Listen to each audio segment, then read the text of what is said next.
I'm 60 years old now, sitting in my quiet little house on a wooded cul-de-sac just outside Seattle, watching the rain trace slow rivers down the windowpane. The evergreens out back sway in the wind like they've got secrets of their own, and maybe they do. I've learned over 6 decades that silence can be more dangerous than screams. Louder, too, if you know how to listen for it. My twin sister, Claire, and I were born identical in every way the eye could see. Same soft gray eyes that crinkled the exact same way when we laughed as kids. Same slightly crooked smile that made our mother call us her little mirrors. Same wavy hair that turned silver at the temples around the same time, both of us wearing it shoulder length because it was easiest. Even now, when I look at old photographs from family reunions, I have to study the background to figure out which one is me and which is Claire. People still get us mixed up sometimes, especially the cousins who only see us at Christmas. They'll hug me and say, "Claire, you haven't aged a day," and I just smile and let it go. But looks were the only thing we still shared. Our lives split apart somewhere along the way, like a river that hits a rock and goes two different directions. I never married, never felt the need, really. After nursing school, I moved out west, took a job in a small elementary school teaching third grade, and built a life that suited me just fine. My house is modest, 2 bedrooms, 1 bath, a kitchen with yellow curtains I sewed myself. I've got books stacked on every surface, a garden out back where I grow tomatoes and rosemary, and 2 cats, Mabel and June, who keep me company on quiet evenings. I like my routines. Morning coffee on the porch, grading papers at the old oak table, Sunday drives along the Puget Sound with classical music on the radio. It's simple, it's peaceful, it's mine. Claire took the other path. She stayed closer to where we grew up in Ohio, married Daniel Whitaker right after graduation, and settled into what looked like the perfect American dream. Daniel was tall, broad-shouldered, with that clean-cut principal of the year look, khakis, button-down shirts, a smile that won over school boards and PTA moms alike. He rose quickly in the district, became principal of the high school, the kind of man who got invited to speak at Rotary Club lunches and had his photo in the local paper every September, shaking hands with the football coach. They bought a beautiful colonial-style home in a leafy suburb north of Cincinnati, white siding, black shutters, a wide front porch with rocking chairs and hydrangeas blooming blue and pink along the walk. Claire turned that house into something out of a magazine, fresh bread baking on weekends, homemade quilts on the beds, a kitchen island where she'd roll out pie crusts while humming old hymns. From the outside, it was everything our parents had hoped for us. Thanksgiving dinners there were picture perfect. Turkey carved at the table, grandchildren running around the backyard, Daniel saying grace with that deep, reassuring voice. I'd drive back east a few times a year to visit. Claire would meet me at the door with a hug that smelled like vanilla and lavender, pull me into the kitchen for coffee, and tell me about Daniel's latest school play production or the new rose bushes she'd planted. She'd laugh about little things, how Daniel still left his socks on the floor after 35 years, how he surprised her with a weekend getaway for their anniversary. She'd say, "I'm so lucky, Evie, really, I am." And I believed her. That's the part that still twists in my gut when I think about it too long. I believed every word because I wanted to, because Claire was my mirror, my other half, and I couldn't imagine her life holding anything darker than a burnt casserole or a rainy vacation. We talked on the phone every Sunday evening like clockwork. She'd ask about my students, my garden, my cats. I'd ask about her, volunteering at the hospital, her book club, Daniel's golf game. Everything sounded normal, happy even. If there were bruises, she hid them under long sleeves or turtlenecks, even in summer. If her laugh came a beat too late sometimes, I told myself it was just fatigue. Nursing shifts were hard, even part-time. If her eyes looked a little dull around the edges, I blamed the fluorescent lights at the hospital or the stress of menopause. Once, maybe 10 years ago, I asked her point blank over coffee on my back porch, "Claire, honey, does Daniel treat you right? I mean, really right?" She looked at me for a long moment, then laughed that light, practiced laugh I knew so well. "Oh, Evelyn, marriage isn't perfect. Nobody's is. We've got our ups and downs like anyone. Then she changed the subject to my hydrangeas and how I should try a new fertilizer. I let it go. I shouldn't have. Looking back, there were signs I ignored because I didn't want to see them. The way she flinched sometimes when Daniel walked into a room too fast. The way she'd apologize for things that weren't her fault, like if dinner was 5 minutes late, or if one of the grandkids spilled juice on the carpet. The way she stopped wearing short sleeves altogether, even on the hottest days. But I was 3,000 miles away, wrapped up in my own quiet life, and it was easier to believe the pretty story to dig for the ugly truth hiding underneath. Claire and I were identical on the outside, but inside, we'd become strangers in ways I never saw coming. One of us lived in the light, the other had been living in the dark for years, and she'd carried that darkness alone. Until the day I walked into her house unannounced and saw the truth with my own eyes. That was the day everything changed. For decades, Claire carried her secret like a shadow she couldn't shake, and I never once saw it clearly. Looking back now, from the comfort of my rocking chair with a cup of chamomile cooling in my hands, I can trace the signs as plain as breadcrumbs on a trail. But at the time, I was blind, willfully blind, maybe, because who wants to believe that their twin sister, the person who shared your womb, your childhood bedroom, your every scraped knee and whispered midnight confession, is living in quiet hell? Claire was always the one who played the part better than me. Even as little girls in Ohio, she was the peacemaker, the one who smiled when Mom scolded us for tracking mud through the kitchen. "It's okay, Mama," she'd say, batting those long lashes. "We'll clean it up." I was the stubborn one, the one who'd cross my arms and pout. But Claire, she learned early how to smooth things over, how to make everything look fine on the surface. That skill served her well in her marriage to Daniel. From the outside, they were the couple everyone envied. Daniel coached the high school debate team to state championships, chaired the church finance committee, and always remembered birthdays with thoughtful gifts. Claire volunteered in the maternity ward at the local hospital, baked pies for fundraisers, and hosted book club in that sunlit living room with the floral couches. Their Christmas cards were legendary, professional photos of them smiling in matching sweaters, arms around each other, with a caption like, "Blessed beyond measure." I'd get those cards every December, prop them on my mantle next to the ones from former students, and feel a little pang of pride. My sister had it all: the husband, the house, the life that looked straight out of a Hallmark movie.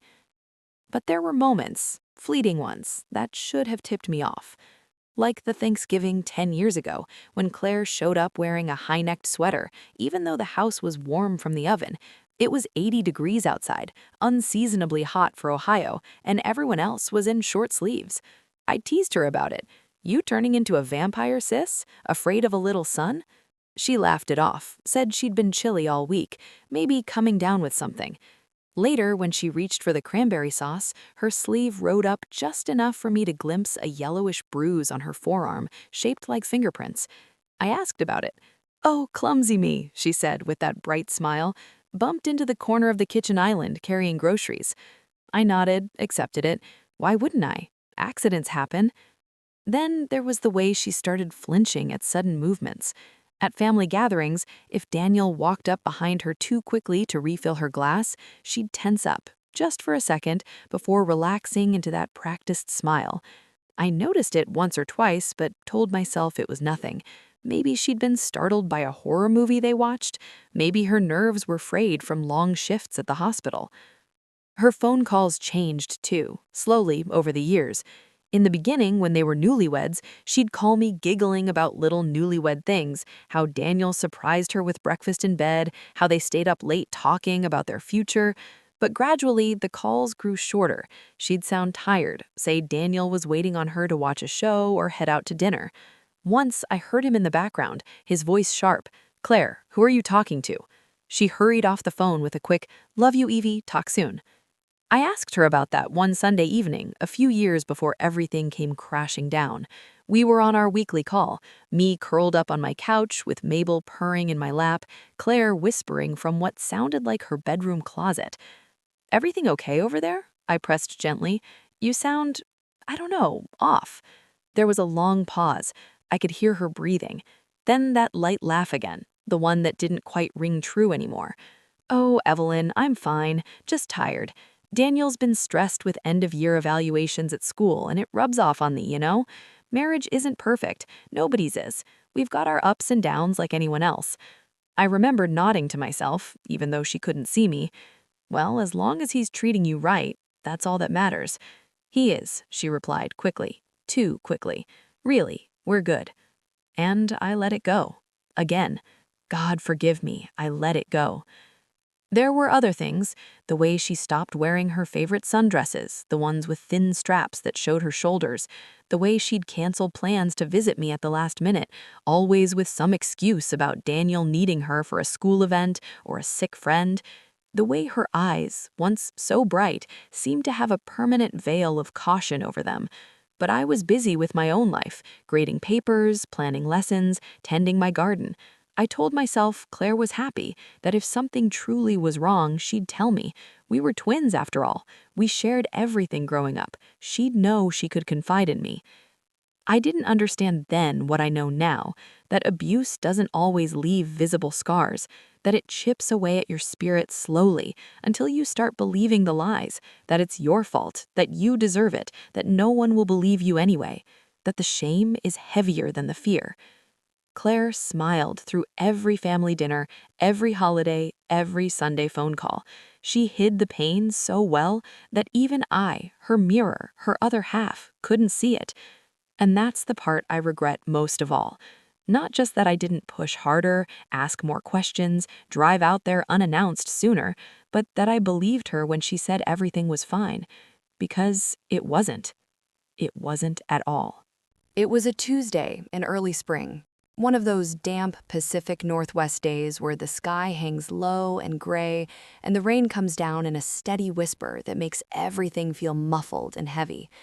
I remember it like it was yesterday, the way the air smelled like wet pine needles when I stepped out of my house that morning, the way the windshield wipers on my old Subaru thumped back and forth on the drive over to Claire's place.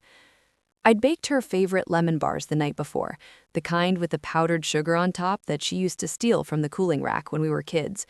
My book club was meeting later that week, and I figured I'd drop them off on my way to the library to pick up a couple of new releases. Claire only lived about 20 minutes from me, just over the ridge in a newer subdivision where the houses were bigger and the lawns manicured to perfection. I didn't call ahead. We never did. That was our twin thing, surprise visits, showing up with treats or just because we felt like seeing each other's face.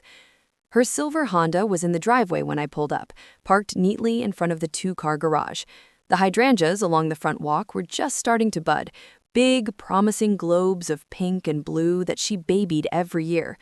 The porch light was still on, even though it was midday, and the American flag Daniel insisted on flying hung limp in the damp air. Everything looked normal. Quiet. Too quiet, maybe. I grabbed the Tupperware container from the passenger seat, balanced it on my hip, and walked up the flagstone path. The front door was unlocked, the way it almost always was in their safe little neighborhood. Folks around here still trusted each other, left doors open for neighbors dropping off casseroles or borrowing tools. I turned the knob and stepped inside, calling out softly like I always did. "Claire? Honey, it's me. Got something sweet for you." No answer. The house smelled faintly of coffee and the lavender cleaner she loved. The living room was spotless, throw pillows fluffed on the couch, family photos and silver frames lined up perfectly on the mantel. I could hear the grandfather clock ticking in the hallway, steady and loud in the silence. I set the lemon bars on the entry table and wandered toward the kitchen, expecting to find her at the island chopping vegetables or folding laundry. That's when I heard the voices.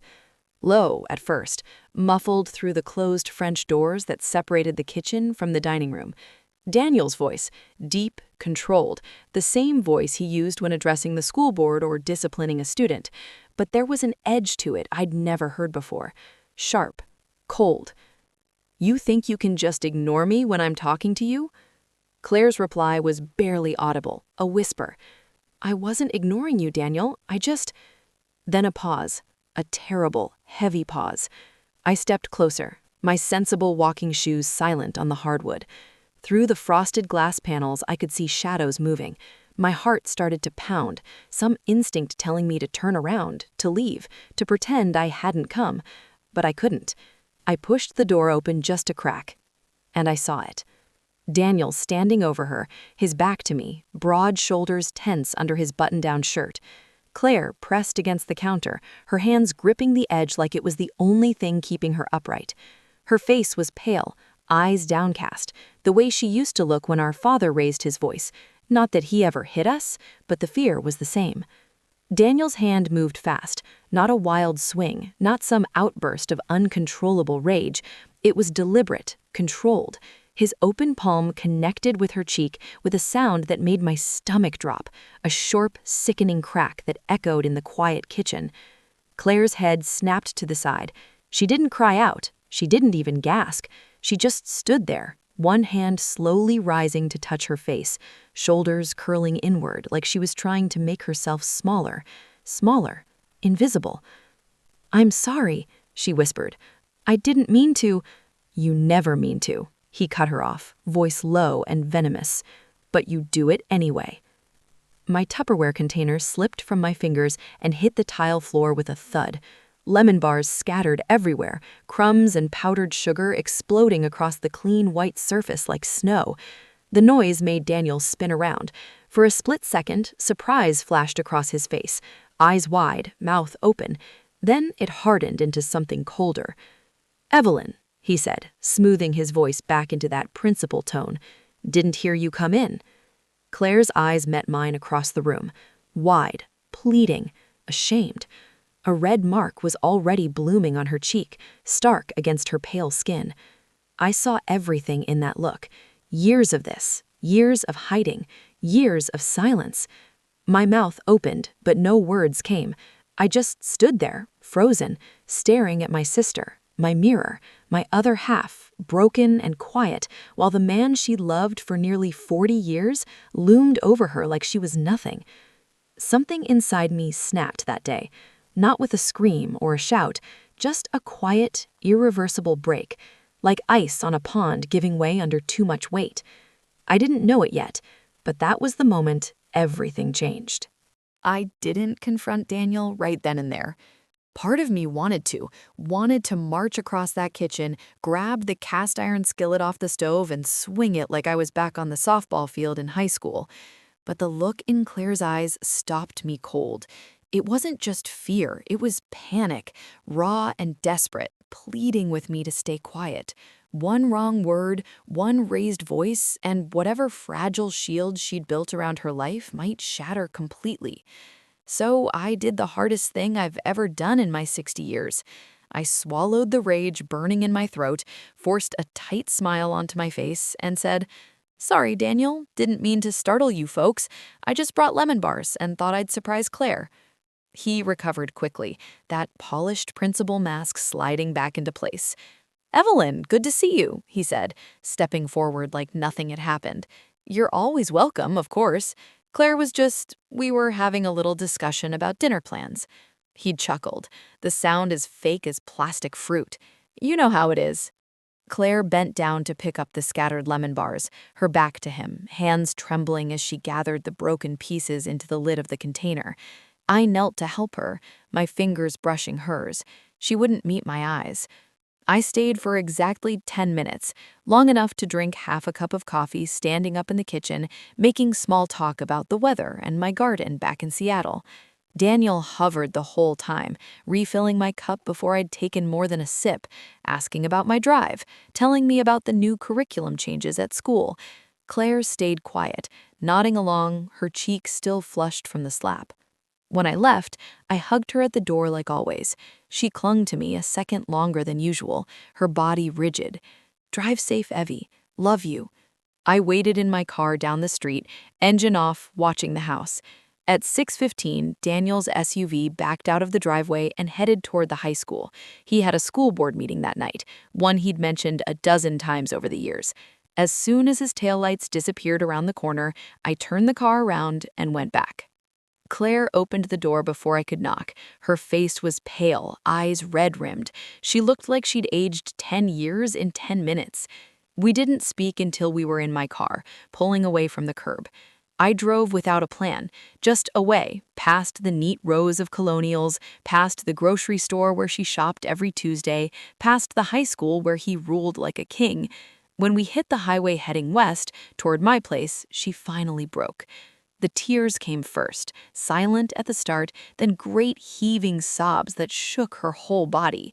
I pulled over at a rest stop, parked under a flickering sodium light, and let her cry into my shoulder until my sweater was soaked through. When the storm passed, she sat up, wiped her face with the sleeve of her cardigan, and started talking. It poured out of her like poison she'd been holding in for decades. "It hadn't always been like this," she said. "The first years were good, really good. Daniel courted her properly, brought her flowers, wrote her letters even after they were married. The first time he hit her was 8 years in, after a bad parent-teacher conference where a father accused him of favoring athletes over other students. He came home furious, slammed cabinet doors, threw a glass against the wall. When she tried to calm him, he backhanded her across the face, hard enough to split her lip. He cried afterward, begged forgiveness on his knees, promised it would never happen again. She believed him because she wanted to, because she loved him, because leaving felt impossible. But it did happen again, and again, always with apologies, always with flowers and jewelry and promises. The slaps turned to grabs, arms twisted, wrists bruised. The shouting turned to threats. "Who would believe you over me? You leave and I'll make sure you never see the kids again. You're nothing without me." She stopped working full-time at the hospital because he didn't like her being around male doctors. She stopped wearing certain clothes because he said they were asking for attention. She stopped talking back, stopped disagreeing, stopped being the bright, laughing girl I'd grown up with. "I thought I could fix it," she whispered, staring out the window at the dark fields rushing by. "If I was better, quieter, prettier, a better wife, maybe he'd go back to who he was." But he never did. I asked why she never told me. She looked at me then, eyes hollow. "Because you'd want to do something, and if you did, he'd make it worse. He always said if I ever told anyone, especially you, he'd make sure I regretted it. And Evie, I was ashamed, so ashamed. I thought it was my fault." By the time we pulled into my driveway, it was past 10. My little house looked small and safe under the porch light, Mabel and June waiting at the window like always. I made us chamomile tea, tucked Claire into the guest room with the quilt our mother had pieced together from our old dresses. She fell asleep clutching a tissue, exhausted from finally speaking the truth out loud. I didn't sleep. I sat at my kitchen table until dawn, staring at the steam rising from my mug, feeling the full weight of what I'd missed. All those years, all those signs, all those chances to help her that I'd let slip by. Fear had stolen her voice, her light, her life, and I'd let it happen by believing the lie that everything was fine. But now I knew, and knowing changed everything. We didn't sleep that night. After I tucked Claire into the guest room, she lay there staring at the ceiling for a while, then padded out in her socks and joined me at the kitchen table. The house was quiet except for the occasional creak of old wood settling and the soft ticking of the wall clock. I made us more chamomile tea, strong this time, with a spoonful of honey the way our mother used to when we had nightmares as kids. We sat across from each other under the warm glow of the pendant light, two silver-haired women in flannel pajamas who looked like mirror images but felt worlds apart.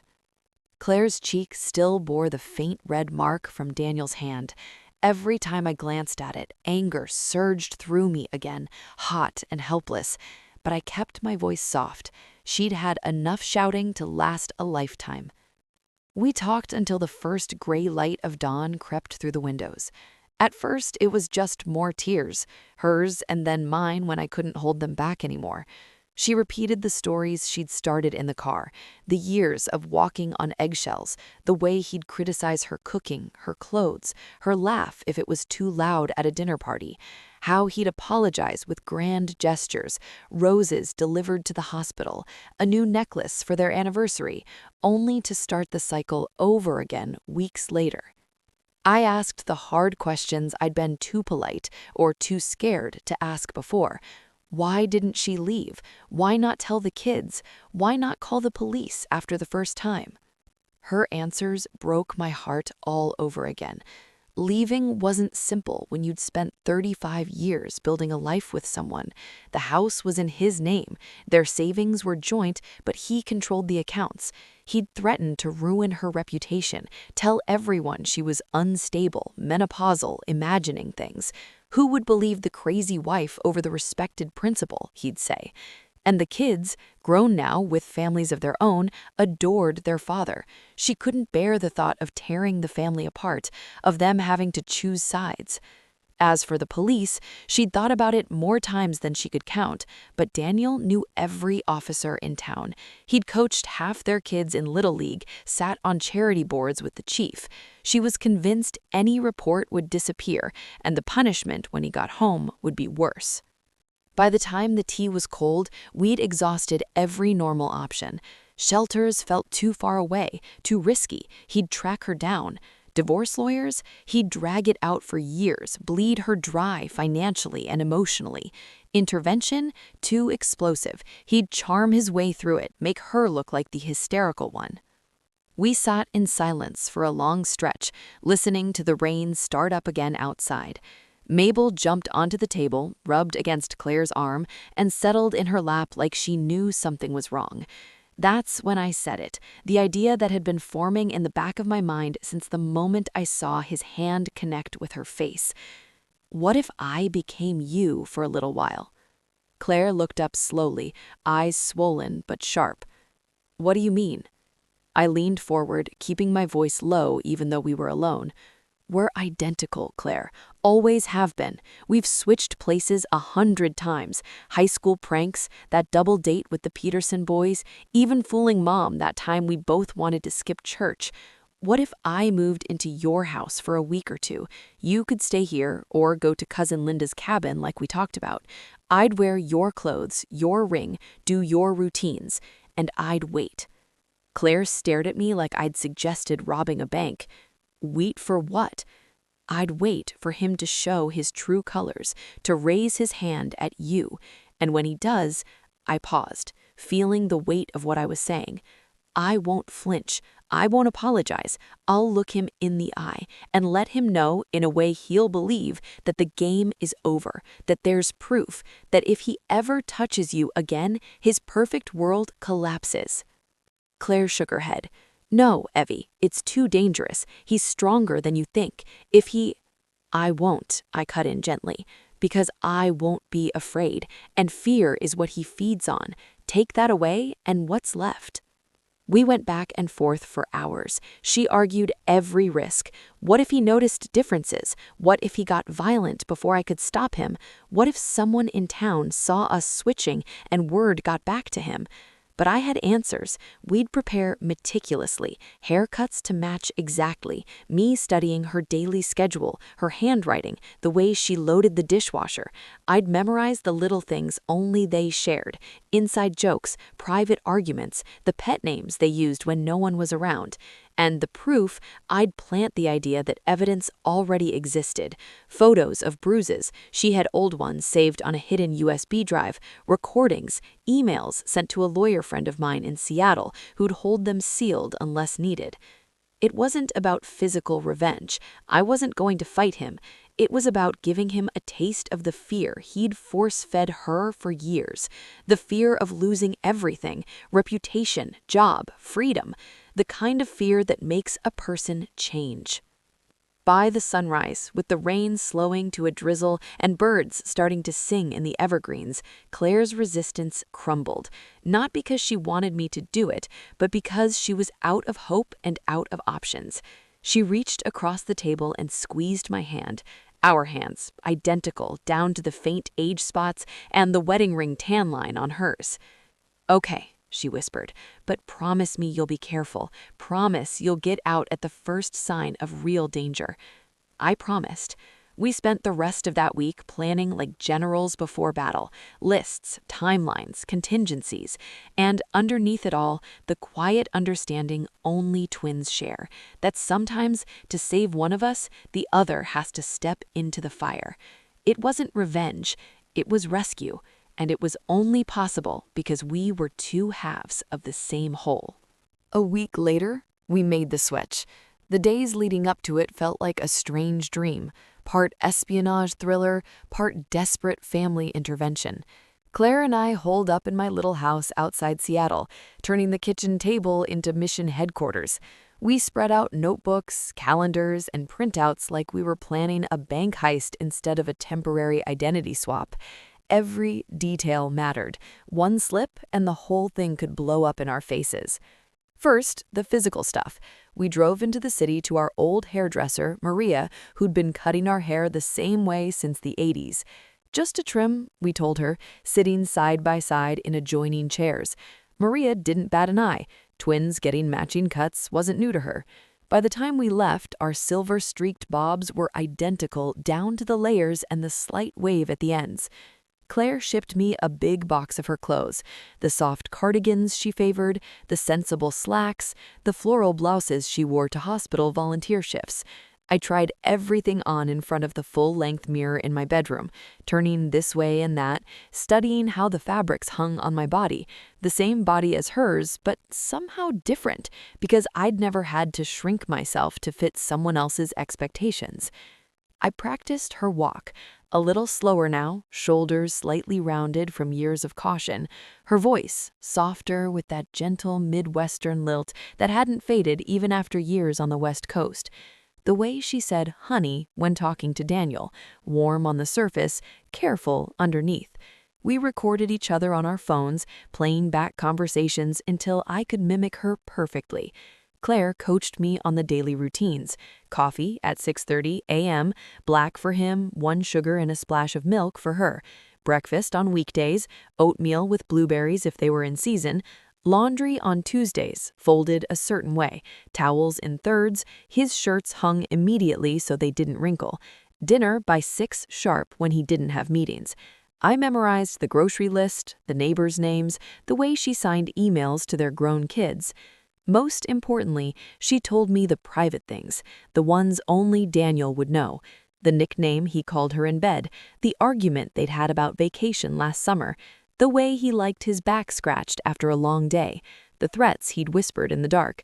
I absorbed it all, storing it like ammunition. We set up safeguards. Claire would drive to our cousin Linda's remote cabin on the Olympic Peninsula. No cell service, no chance of running into anyone who knew them. She'd tell Daniel it was a sister's retreat to recharge, something we'd talked about doing for years. I'd move into their house the evening she left, arriving after his golf game so he wouldn't see both of us at once. I packed light, a small suitcase with my own underwear and toothbrush hidden at the bottom, everything else Claire's.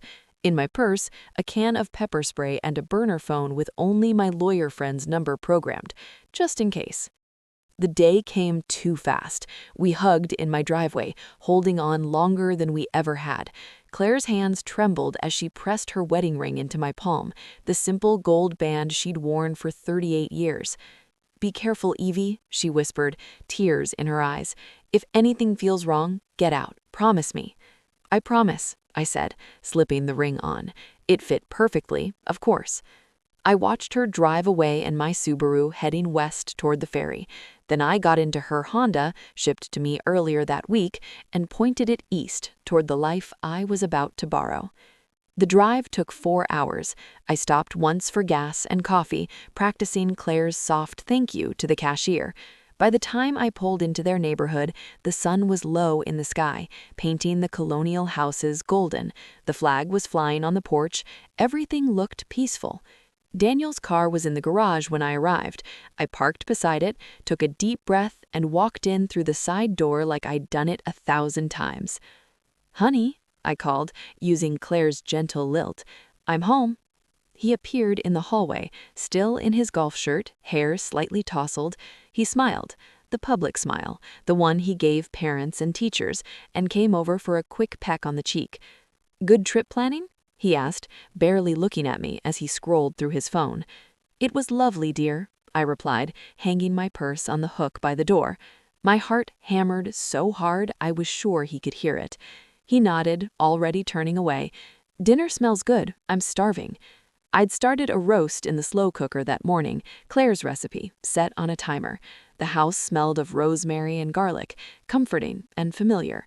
I moved through the evening routine on autopilot, setting the table, pouring his iced tea, 2 lemons, no sugar, listening to him talk about his golf score and a problematic teacher at school. When he looked at me across the dinner table, I saw it clear as day. No warmth in his eyes, just assessment. Ownership, like I was an appliance that needed to function correctly or face repair. That confirmed everything I needed to know. Later, as we watched his favorite news channel in the living room, him in his recliner, me on the couch with my knitting, I felt the weight of the ring on my finger. I was Claire now, in his eyes, in this house, in every way that mattered. Inside, I was still Evelyn, and I was ready. The lesson was about to begin. The first few days in Claire's house felt like walking a tightrope over a canyon. Every creak of the floorboards, every glance from Daniel, every ordinary moment carried the weight of what I was really there to do. I moved through the routines like clockwork. Up at 6:30, coffee brewing, oatmeal on the stove, his newspaper folded just so on the table. I smiled Claire's soft smile, spoke in her gentle cadence, touched his arm lightly when he talked about school budgets or the upcoming spring concert. Outwardly, everything was calm, too calm. Daniel seemed almost relieved that Claire was back from her retreat, more attentive than usual, bringing home takeout from her favorite Italian place one night, complimenting the way I'd arranged the fresh tulips on the dining table. But I saw through it. I saw the way his eyes tracked me around the room, assessing, waiting for a misstep, waiting for the version of Claire he could control to slip up so he'd have an excuse. I didn't give him one. Not yet. I was patient. I watched him the way he'd watched her for years, quietly, carefully, learning his patterns. He liked the house spotless, dinner prompt, the TV remote within reach. He hated when she interrupted him during the evening news, hated questions about his day if he was in a mood. I noted the small tells, the tightening of his jaw when something at work frustrated him, the way he'd grip his phone too hard after a tense call, the slow build of irritation if things weren't exactly as he expected. I kept a small notebook hidden in Claire's lingerie drawer, jotting observations each night after he fell asleep. Triggers, apologies he'd made in the past, phrases he used when the mask started to slip. I wanted to be ready. The moment came on the 4th night. I'd planned it carefully, not dramatically, but enough to push him. Dinner was 10 minutes late because I'd accidentally let the rice burn slightly. Nothing major, just enough to irritate. When I set the plate in front of him, salmon, asparagus, these slightly scorched rice, he stared at it for a long second. "This rice is ruined, Claire," he said, voice low, controlled, the same tone I'd heard through the kitchen door that awful Tuesday. I sat across from him, folding my hands in my lap the way she did. "I'm sorry, honey, I got distracted folding laundry." His fork clattered against the plate. He pushed back from the table, standing slowly, towering the way he always did when he wanted to remind her how small she was. "Distracted," he repeated. "Again. You know I have an early meeting tomorrow. I need a proper meal." I didn't apologize again. I didn't look down. I met his eyes, calm, steady, and waited. That's when his hand started to rise. Not fast, not wild, deliberate, the same controlled motion I'd witnessed before. But this time, I didn't flinch. I didn't turn my face away. I didn't brace for the impact. I looked him straight in the eyes and said very quietly, "If you ever touch me again, Daniel, everything comes out. All of it." His hand froze midair, inches from my cheek. Confusion flickered across his face first, then something new, uncertainty. "What are you talking about?" he asked, voice still sharp but with a crack in it. I leaned forward slightly, keeping my tone even, almost conversational. "I know what you've done, for years, and I've made sure others know too. Photos, recordings, detailed accounts, they're already out there, held by people you don't know, ready to go to the school board, the police, the newspaper if anything happens to me. One phone call, one email, and your perfect life ends. I recited the details then, quietly, precisely. The night he split her lip after the parent conference, the bruises on her arms shaped like his fingers, the threats whispered in the dark. No one will believe you. You're nothing without me. Things only he and Claire knew, things I'd memorized from her tearful confessions. His face drained of color. The hand that had been raised dropped to his side, fingers curling into a fist, then unclenching. He sat down hard in his chair, staring at me like he was seeing a stranger. "You're bluffing," he said, but his voice shook. I smiled, Claire's soft smile, but with steel behind it. "Test me." I didn't raise my voice. I didn't need to. Real fear doesn't come from shouting. It comes from certainty, from knowing the ground has shifted beneath your feet and there's no way back to solid land. He didn't eat much after that. He barely spoke. When we went to bed, he lay on his side, back to me, rigid. I listened to his breathing, shallow, uneven, long into the night. The next morning, he brought me coffee in bed, apologized for being short at dinner, asked what I wanted for breakfast. Something had shifted, and I wasn't done yet. Fear broke him. Not all at once, not with some dramatic movie-style breakdown complete with shouting and smashed plates. No, Daniel's unraveling was quieter, more insidious, the way a crack spreads slowly through ice until the whole surface gives way. That fourth night, after I stared him down and laid out the consequences in my calm, even voice, he barely slept. I know because I didn't either. I laid on Claire's side of the bed, eyes open in the dark, listening to him toss and turn, sigh heavily, get up for water twice. When morning came, pale light filtering through the lace curtains, he was already in the kitchen making coffee. He brought me a mug in bed, black with 1 sugar and a splash of milk, exactly how Claire liked it, something he hadn't done in years, she told me. "I'm sorry about last night," he said, standing in the doorway like he was afraid to come closer. His voice was rough, eyes bloodshot. "I was out of line, stressed from work. It won't happen again." I took the mug, nodded slowly. "Thank you, Daniel." That was all. No lecture, no forgiveness handed out too easily, just acknowledgement and silence. He watched me drink the coffee like he was waiting for something. Absolution, maybe, or confirmation that the storm had passed. I gave him neither. The changes started small but steady. By the end of that first week, he was doing things Claire said he hadn't done since their honeymoon. He took out the trash without being asked. He loaded the dishwasher after dinner, correctly, plates facing the right way. He asked about my day volunteering at the hospital instead of launching straight into complaints about the school board. When he came home from work, he'd bring something, a bouquet of grocery store daisies, a pint of her favorite peppermint ice cream, a card that said, "Thinking of you," in generic script. At first, I wondered if it was an act, another cycle of apologies before the mask slipped again. But there was something different in his eyes. Caution. Real caution. The kind that comes from believing you're one wrong move away from losing everything. I reinforced it every day, quietly, relentlessly. When he'd start to criticize something small, like the way I folded his shirts, I'd look up calmly and say, "Remember what we talked about." No more words needed. He'd stop mid-sentence, nod, and back off. I made him book a therapy appointment. I'd already researched counselors in the next county over, someone he didn't know, someone who specialized in anger management and domestic abuse perpetrators. I left the printout on the kitchen counter with a post-it, "Call today." He did. I sat in the living room while he made the call, hearing his voice waver as he scheduled the first session. "Are you really going?" I asked afterward, keeping my tone neutral. "Yes," he said, quickly. "I think it'll help." Good. I laid down rules, clear, non-negotiable.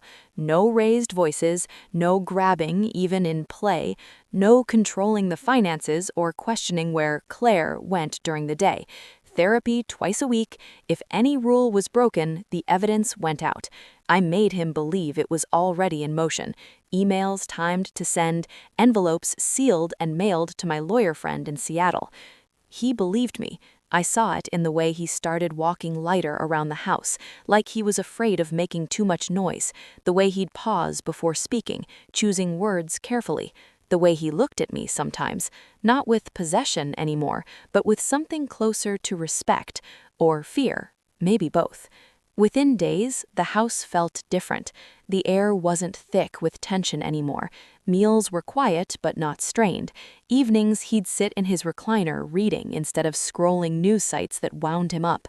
He started going to bed earlier, sleeping better. He volunteered to drive me to my hospital shift one morning, waiting in the parking lot like a chauffeur. One night, about 10 days in, he broke. We were in the living room after dinner. I was knitting, a scarf Claire had started months ago, and he was watching a baseball game on mute. Out of nowhere, he muted the TV completely, turned to me, and started talking. I know I've been terrible for a long time. I don't know how it got this bad. I never wanted to be this person. Tears welled up, real ones, sliding down his cheeks. I'm scared, Claire. Scared of losing you, scared of what I've become. I set my knitting down, met his eyes. Fear is a powerful teacher. Use it. He nodded, wiping his face with the back of his hand. I will. I am. He kept going to therapy, started reading books the counselor recommended, ones about emotional abuse, cycles of power and control. He left them on the coffee table where I could see. When Things Fall Apart, The Verbally Abusive Relationship, dog-eared pages, highlights. The house didn't just feel different, it felt peaceful, for the first time in decades. I stayed the full 2 weeks, watching the changes take root, reinforcing the lesson every single day with quiet consistency. No drama, no second chances handed out lightly, just the steady pressure of consequence hanging in the air. By the end, Daniel was treating Claire like fragile glass at first, then slowly like a person, an equal, someone worthy of kindness without conditions. I'd done what I came to do. The man who'd raised his hand without hesitation now flinched at the thought of it. Fear had broken the cycle, and in its place, something new, fragile but real, was growing. 2 weeks. 14 days that felt like a lifetime and a heartbeat all at once. On the morning of the 15th day, I woke before dawn, slipped out of the bed I'd been sharing with a man who now treated me like I might break, and stood in front of the bathroom mirror for a long time. The woman looking back at me had Claire's face, Claire's silver hair, Claire's wedding ring on her finger, but the eyes were mine again, steady, unafraid, and ready to go home. I left a note on the kitchen counter in Claire's neat handwriting. Gone to pick up a few things in the city. Back this evening. Love you. Daniel was still asleep. I didn't say goodbye in person. Some things are better left quiet.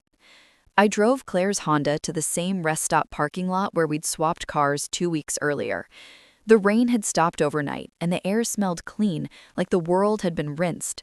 Claire was already there, sitting in my Subaru with a paper cup of coffee, looking stronger than I'd seen her in years. Her hair was a little longer, her cheeks flushed from fresh air and long walks around the cabin lake. When she saw me, she got out and ran, no hesitation, no careful steps, and threw her arms around me like we were 16 again. We held each other for a full minute, neither of us speaking. There was nothing to say that our hearts didn't already know. You okay? She finally whispered against my shoulder. I'm perfect, I said, and so are you. We switched keys, rings, purses. I gave her back the gold band that had felt heavier on my finger than I expected. She slid it on slowly, like she was testing whether it still fit the woman she was becoming. Tell me everything, she said. So I did. Over coffee and gas station donuts, I told her how the house felt different now, how Daniel flinched at loud noises, how he'd cried real tears and booked therapy twice a week without being reminded, how he'd started cooking dinner himself some nights, asking what she wanted instead of expecting it to appear, how the air in that beautiful colonial home no longer carried the weight of waiting for the next blow. Claire listened with tears running down her cheeks, but they weren't the broken kind anymore. They were relief, hope, the first taste of freedom in decades. "What if he figures it out?" she asked quietly. "What if he realizes it was you?" "He won't," I said, "because the woman walking back through that door today isn't the same one who left 2 weeks ago. You're stronger now. You know your worth, and he's gonna spend the rest of his life proving he knows it too." She hugged me again, harder this time. "I don't know how to thank you, Evie." "I already did," I told her, "by surviving long enough for me to help." We made the plan for the handoff one last time. I'd drive straight home to Seattle, she'd stop at the grocery store, pick up milk and the cinnamon bread he suddenly loved making French toast with on weekends, and walk back into her life like she'd never left it. I watched her drive away in the Honda, shoulders back, chin up, the morning sun catching the silver in her hair. She looked like Claire again, but brand new. I got home just after lunch.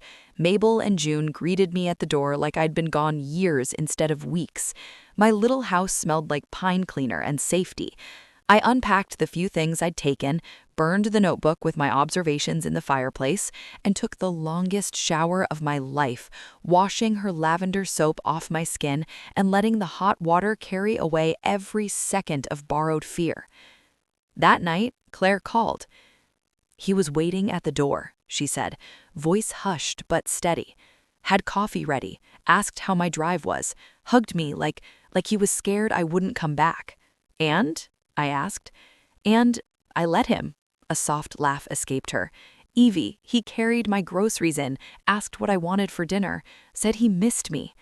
I closed my eyes, leaned back in my rocking chair, and felt the last knot in my chest loosen.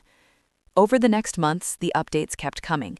Daniel kept going to therapy, started attending a men's accountability group at the church, took over the bill paying so she wouldn't have to ask for money anymore. When their daughter came home for Thanksgiving, he cooked the entire meal himself and apologized out loud in front of everyone for not always being the husband and father you all deserved. Claire said their son-in-law pulled her aside later and asked if her dad was sick because he'd never heard him say anything like that in 40 years. He never raised his hand again, not once, not even in anger, not even by accident. He never knew it was me who stared him down that night and changed the course of their lives with a quiet voice and an unbreakable will.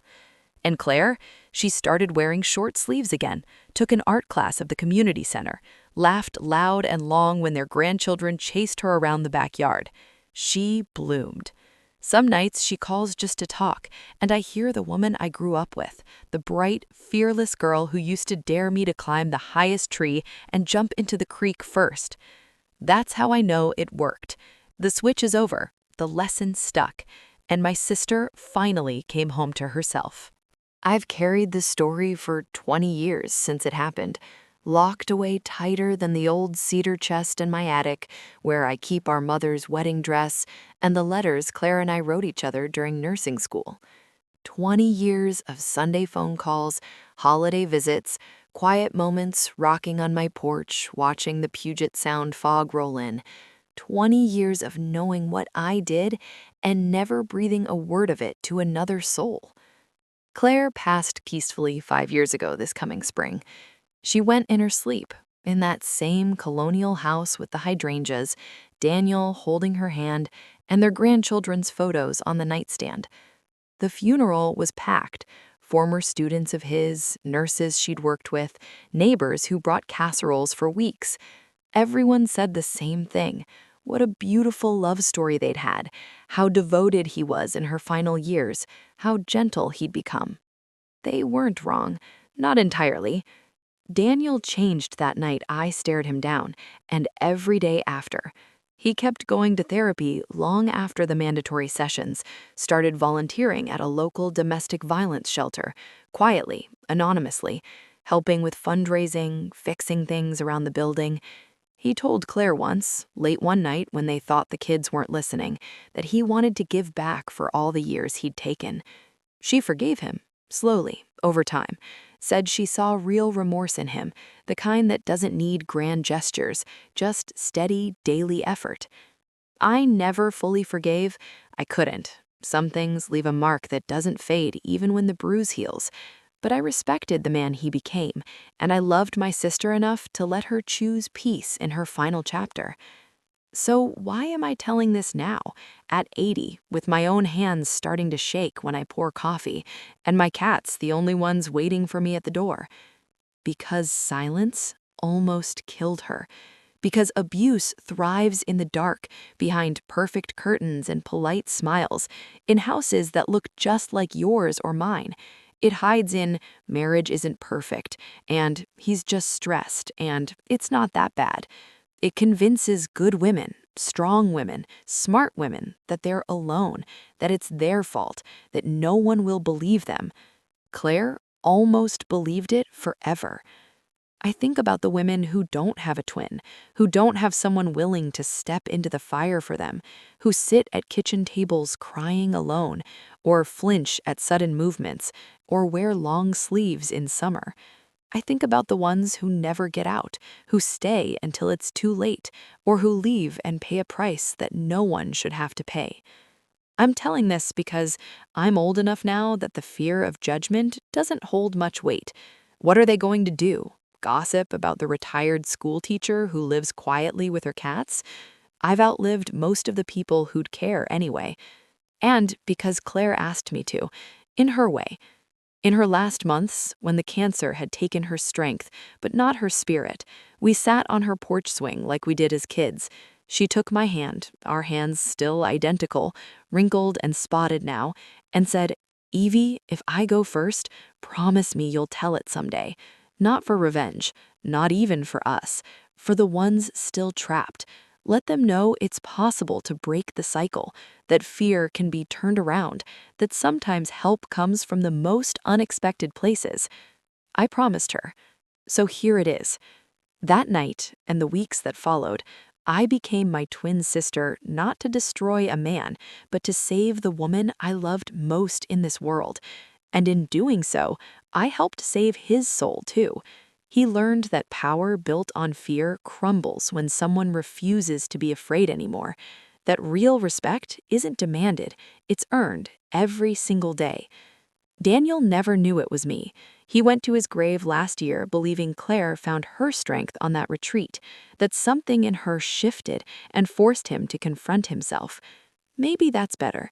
Maybe the lesson stuck deeper because he thought it came from the woman he'd hurt. But the truth is, it came from both of us, twins to the end. If you're reading this and you see yourself in Claire, the flinches, the excuses, the shame that feels heavier than the bruises, please hear me. You are not alone. You are not weak. You do not deserve it. There is help.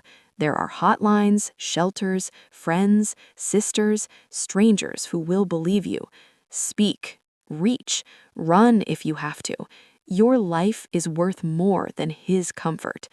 And if you see yourself in Daniel, the anger that builds too fast, the need to control, the apologies that never quite change anything, get help before it's too late.